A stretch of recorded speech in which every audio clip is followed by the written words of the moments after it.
in a major critical time for this season. Some people calling them easy games, winnable games. I wouldn't say that because of the situation that's going on. I'm not going to say we're not going to win, but any evaluations, any prognostications going forward have to include two key elements. It's irrefutable, and it's almost irresponsible to evaluate the team without these two key elements. And that is my man Terron and Xavien Howard, and both them being injured.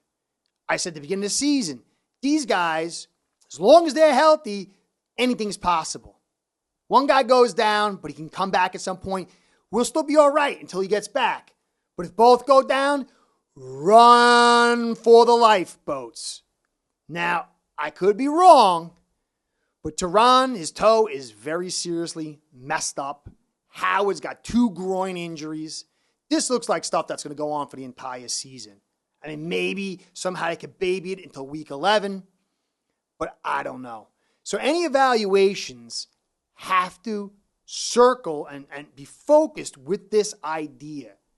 And I'm looking at the All-22 film now, and when you look at the All-22 film, you see the overhead shot, and if you do it long enough, everyone probably understands, but you really get to see how much of a team game the NFL is. One bad player, look, one terrible player can drag down a whole side of the ball like a black hole. And on the flip side, one player really, really good can take like an average unit and make them look phenomenal. Don't look any farther than Walter Payton in 1977. There's some videos up on it on YouTube. Check them out. It's unbelievable. This was, to me, the greatest season of any player in the NFL history. Certainly the greatest season of a running back. 1,850 yards, 2,100 total. And you might say, well, those are not the greatest numbers. But if you go back and look at what Walter had to do, he didn't have a quarterback, didn't have an offensive line, didn't have receivers, and like the defense was like, and they almost made the playoffs because Walter, he drew the football, he ran, he blocked, he kicked return, he caught passes, and I think he even was coaching for a while. This guy was unbelievable. MVP for the season, obviously Offensive Player of the Year. So one player can, of that magnitude, but he was, top 5 players probably all time or something. So on a lesser level, but still a serious level, this offense, with what it's designed to do, and the lack of talent across the board and depth, yes, Connor and Hunt are good. Hunt's playing top 10. Connor's playing really well for the transition. But this style of offense, this passing offense, this movement, wide zone offense, and with the lack of talent, demands Terron Armstead. And without it, everything's collapsing. And then on the flip side, you can't run the zero with no top elite corners. No Byron Jones. He's not elite, but he's really good. And when Howard's healthy, he's certainly elite. And when you got that, you can do something totally, totally different. People were saying last year, what happened to Flores? Is he trying to sink? He's trying to lose games? No. Holland was getting used to playing single-man high coverage. And then Byron and X were injured early on. And for the first 5 or 6 weeks, they couldn't play to zero. And then all of a sudden they broke to zero. Like, what happened to zero with the Ravens or whatever it was? They started getting into it, and all of a sudden the defense rose up. This defense is not able to reach the levels it needs to in this scheme. This scheme is being crushed by the lack of Byron, but certainly the lack of Howard. And both sides of these balls are going to have some issues until his players return. They are irreplaceable, indispensable, and even more value than Tua. If both those guys were healthy, and you had Teddy behind the line of scrimmage, he could beat a lot of teams. But even with Tua in, if Terron is out, it's not going to be pretty. I mean, he'll make it a little better, but he runs the risk of getting hurt. And then defensively, it doesn't matter who you got there. Even Flores would have a hard time. He'd be calling zones, but he's more creative. I think he's a much better defensive coordinator than Boyer. But Boyer's capable. If he had X and Byron, he'd be doing pretty good. People wouldn't even notice. So I want to get into what the situation with both these players, kind of take a look at their seasons so you can understand what's going on and how desperate we are to get them to return. I don't really see a way for us to be successful long-term without them returning and playing at a high level. maybe not 100%. I think get to 80%. I think we'll be all right. But it's no guarantee for that. And so, last year Flores was all this kind of stuff. But it's context, guys. Gailey, he went 10-6, almost made the playoffs with a quarterback that wasn't healthy and didn't really know the playbook because he was forced in. And then he lost Gailey, had the 3 OCs, lost Marshall. And they sent Flowers away. And then they sent Karras away. And then he struggled. The defense was on the field all the time, and he couldn't get the ball, and they wore down. And he still almost made the playoffs in 21. McDaniel, he comes out 3-0. He's hot. He's looking great. He's doing a great job. Tua's doing a great job. Tua gets injured. Then a team loses.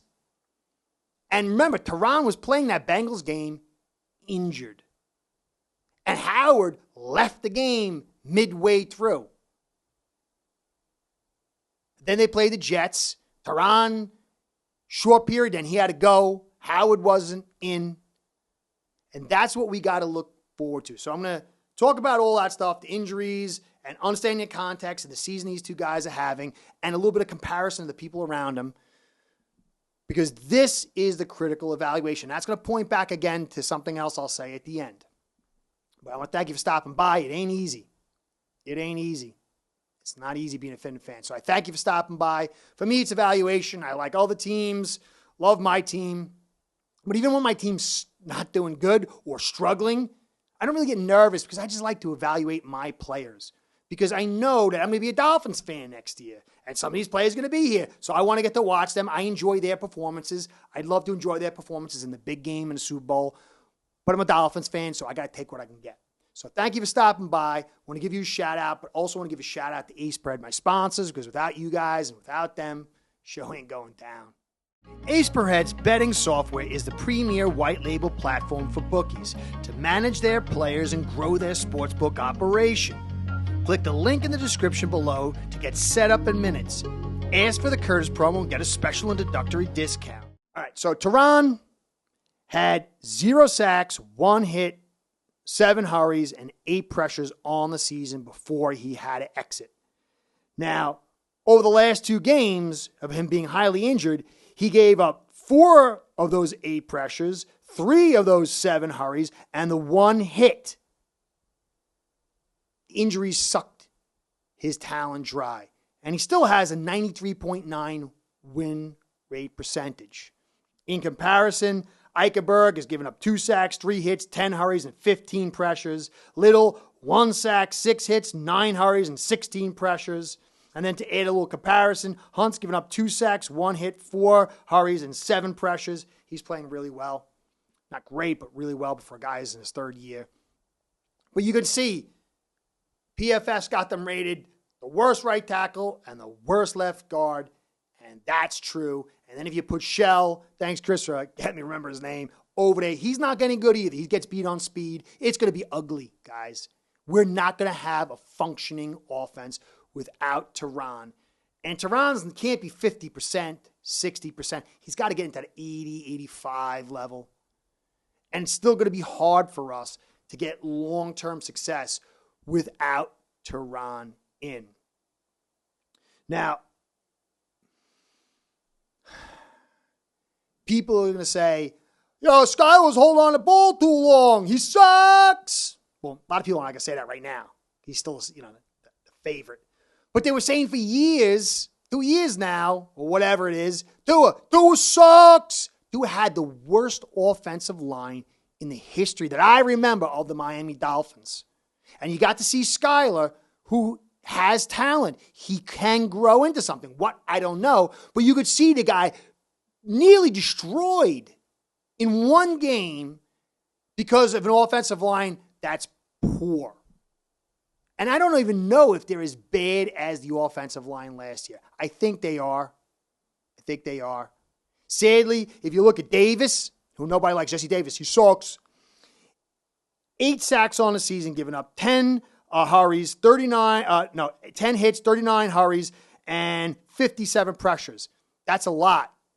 But he was asked to play right tackle, which was really like the left tackle, and they let him block alone most of the time while they were protecting Eichenberg and Jackson. And Eichenberg let up 9 sacks, 8 hits, 46 hurries, and 62 pressures.